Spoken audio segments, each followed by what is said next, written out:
It's that time for another episode of Roy's Retro Review, where I, Roy Manan, review older video games because why not?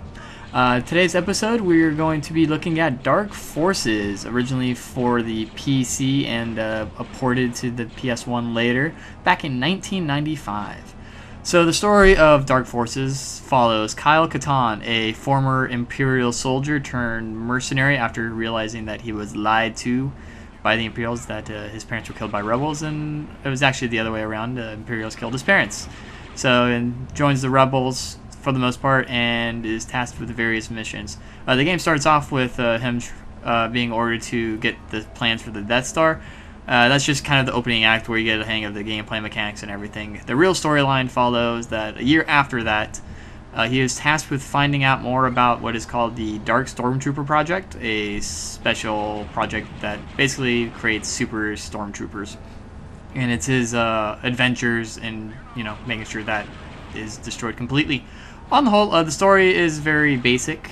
It's also the first game that introduces Kyle Katarn as a character, and subsequently in many later Star Wars games as the main character. And I like Kyle Katarn. He's one of my favorite Star Wars characters. I really love the Jedi Knight series, which are the sequels to this game. But the story in this one is, it's pretty good. It introduces the Dark Stormtroopers, which are a very interesting weapon, I should say. Basically, they're manufactured robotic super stormtroopers that can annihilate, like a small squad can take out a rebel base without a hitch. So it's a cool little storyline. It's very Star Warsy, and I think it's one of the better Star Wars games in general, at least very early Star Wars games. So with that, we're going to gameplay. So gameplay is obviously first-person shooter. You can switch between however many guns you pick out. On the right hand of the screen is how many shots you have with said weapon. On the left is your health and shields.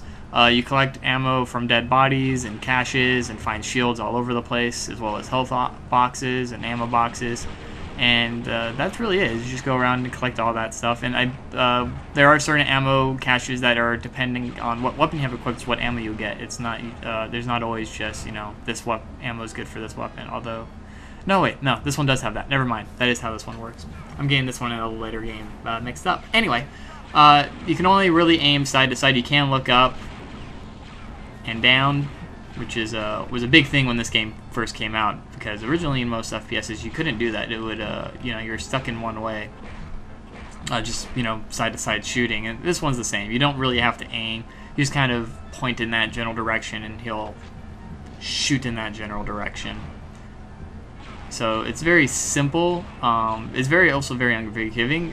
Shots do take out a lot of HP and health, as well as shields. Shields are, while common, don't last that long.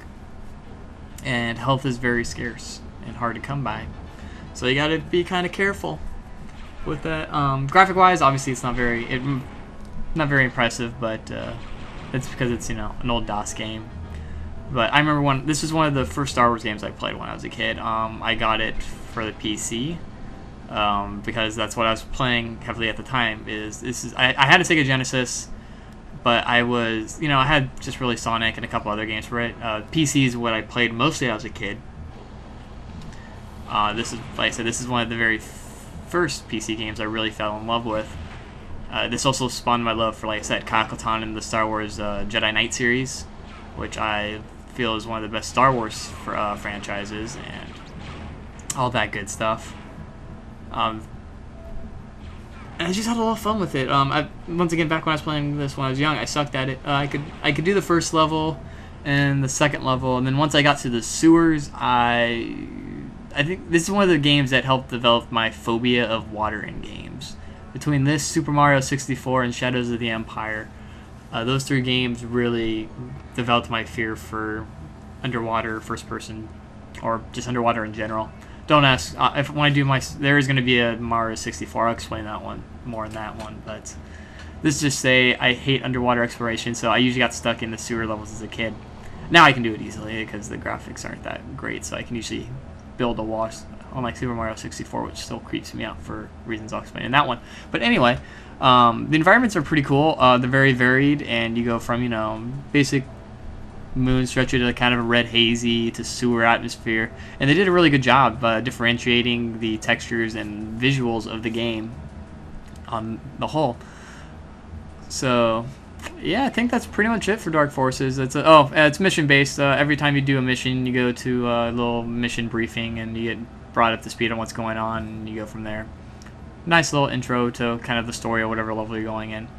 So with that, I'll go into the rating. So here at Roy's Review, I do not use points to rate games. Instead, I use what's called the nostalgia factor.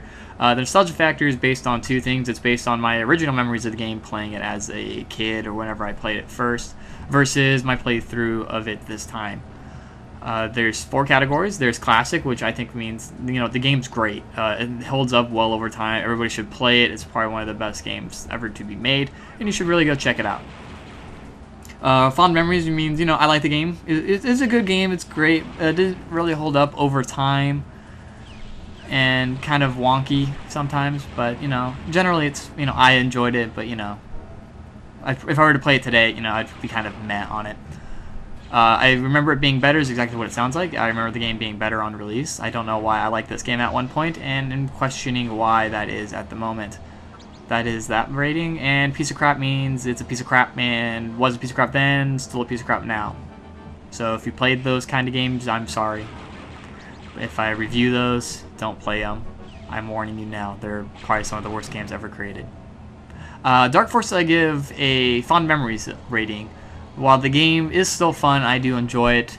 The mechanics of, just how this FPS works aren't quite as solid as, modern. Being able to not really aim up and down or just pointing in the general direction and shooting is kind of, it's just not as fun as having to aim these days. But, it's still a fun game and I do enjoy it. So that's it. Thanks for watching. Stay tuned next week for another exciting episode of Roy's Retro Review, and make sure to subscribe up top. Leave comments below. So, I like reading you guys' comments and trying to comment when I can. And that's it. So that's it. And until next time, always remember to keep those gaming memories alive.